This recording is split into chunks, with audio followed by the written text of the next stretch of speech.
Disclaimer: Mutual fund investments are subject to market risks. Read all scheme related documents carefully. Mutual fund முதலீடுகள் பங்குச்சந்தை அபாயங்களுக்கு உட்பட்டவை. முதலீடு செய்யும் முன் முதலீட்டு ஆவணங்களை கவனமாக படிக்கவும். முதலீட்டாளர்களுக்கு வணக்கம். இந்த வாரம் பார்த்தோம் அப்படின்னா தங்கத்துல முதலீடு செஞ்சிருந்த முதலீட்டாளர்கள்லாம் செம்ம குசி தான். ஒரே தூக்கிருச்சு. ரொம்ப நாளாவே கொஞ்சம் எதிர்பார்த்துட்டு இருந்தோம். ஜனவரி பிறந்ததுல இருந்தே தங்கம் ஒரு பெரிய புல் ரைடுக்கு ரெடி ஆயிட்டு இருக்கு அப்படின்னு சொல்லி. ஆனால் கொஞ்சம் இறங்குனுச்சு. அதாவது $2000 இருந்து $2050, $2060 போணுச்சு. அப்புறம் திருப்பி $2000 போணுச்சு. இந்த வாரம் பாத்தீங்கன்னா பிச்சுக்கிட்டு போயிடுச்சு.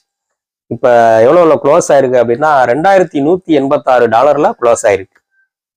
இது செம புல்லிஷ் க்ளோஸ். அதாவது $2172 மேல க்ளோஸ் ஆயிருக்கு.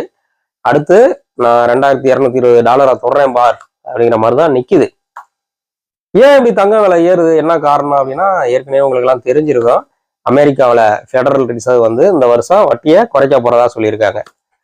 இப்ப மற்ற ஊர்லாம் அப்படின்னா நான் ரிசர்வ் பேங்க் கவர்னர் தெரியுமா அப்படின்னு சுத்திட்டு இருக்கலாம். ஆனா அமெரிக்காவில அப்படி நடக்காது. அமெரிக்காவில மாதம் யாராவது, அதாவது ஃபெடரல் ரிசர்வ் பேங்க்ல கவர்னர்னு போஸ்ட் இருக்கும். அந்த போஸ்ட்ல இருக்கவங்க மாதம் யாராவது ஒருத்தர் அமெரிக்கா காங்கிரஸுக்கு முன்னாடி போய் சொல்லணும். அவங்க அமெரிக்கா பொருளாதாரத்தை பத்தி என்ன நினைக்கிறாங்க அப்படின்னு சொல்லணும். பேட்டி எடுப்பாங்க. அமெரிக்கன் காங்கிரஸ் செனட்டர்கள் இருக்காங்கல்ல, அவங்க பேட்டி எடுப்பாங்க. 3 மாதத்துக்கு ஒரு முறை ஃபெடரல் ரிசர்வ் சேர்மன் அமெரிக்கன் காங்கிரஸ்ல போய் பேட்டி கொடுப்பார். இப்ப ஃபெடரல் ரிசர்வ் சேர்மனா இருக்கிறவரு ஜெரோம் பவல் அப்படிங்கிறவரு, அவர் 2 நாளைக்கு முன்னாடி அமெரிக்கன் காங்கிரஸ்ல செனட்டர்கள் முன்பாக பேட்டி கொடுக்கும்போது, இந்த வருடம் அமெரிக்க மத்திய வங்கி வட்டி விகிதத்தை குறைக்கிறதுக்கான வாய்ப்பு இருக்கு அப்படின்னு சொல்லியிருக்காரு. பெரும்பாலான அனலிஸ்டுகள் இந்த ஜூலையிலேயே அதை குறைக்கலாம், வட்டி விகிதம் குறையும் அப்படின்னு நம்புறாங்க. அதனால தங்கத்துல முதலீடு அதிகரிச்சு தங்கத்தை எங்கேயோ கொண்டு போயிட்டாங்க. ஏன் தங்கத்துல அதிகமா முதலீடு செய்யறாங்க அப்படின்னா, இப்ப அமெரிக்காவில ஒரு டேட்டா வந்தது. அதாவது வேலை இல்லாமல் இருக்கும் அப்படின்னு சொல்லி எவ்வளவு பேர் கிளைம் பண்றாங்க அப்படின்னு சொன்னா, மொத்த மக்கள் தொகையில 3.9% பேர் வேலை இல்லாமல் இருக்காங்க. இது போன வருடத்தை விட அதிகமா இருக்கு. அதனால அமெரிக்க மத்திய வங்கி வட்டி விகிதங்களை குறைச்சு மார்க்கெட்டுக்குள்ள கொஞ்சம் அதிகம் பணத்தை செலுத்தி வேலை வாய்ப்புகளை உருவாக்கும் அதன் மூலமாக அப்படின்னு நம்புறாங்க. அதனால தங்க விலை நல்லா ஏறிட்டு போயிட்டு இருக்கு.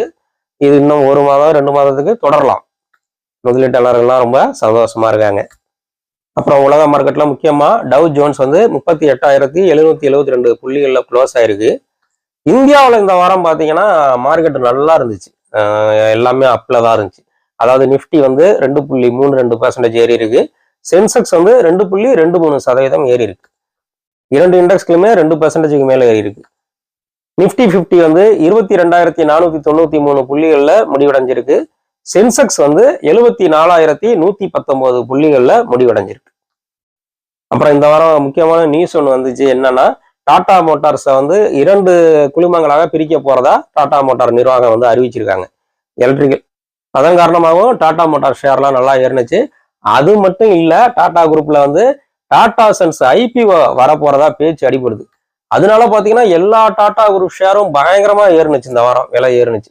அதுவும் குறிப்பா சொல்லணும் அப்படின்னா, டாடா குரூப்பை சேர்ந்த டாடா கெமிக்கல்ஸ் இருக்கு இல்லையா, அது 2 நாள்ல 24% விலை ஏறினுச்சு. கடந்த 1 வருடமாவே டாடா குரூப்ல இருந்து நல்ல நல்ல நியூஸா வந்துட்டு இருக்கு.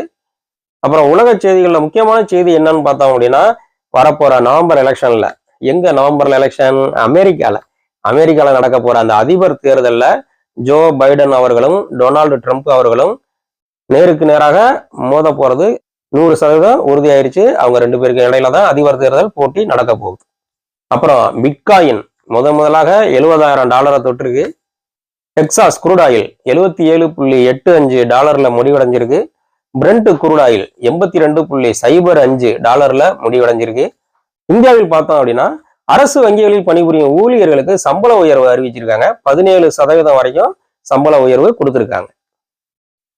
இந்த வாரம் மார்க்கெட்ல நடந்த முக்கியமான செய்திகள் இதுதான். நன்றி, வணக்கம்.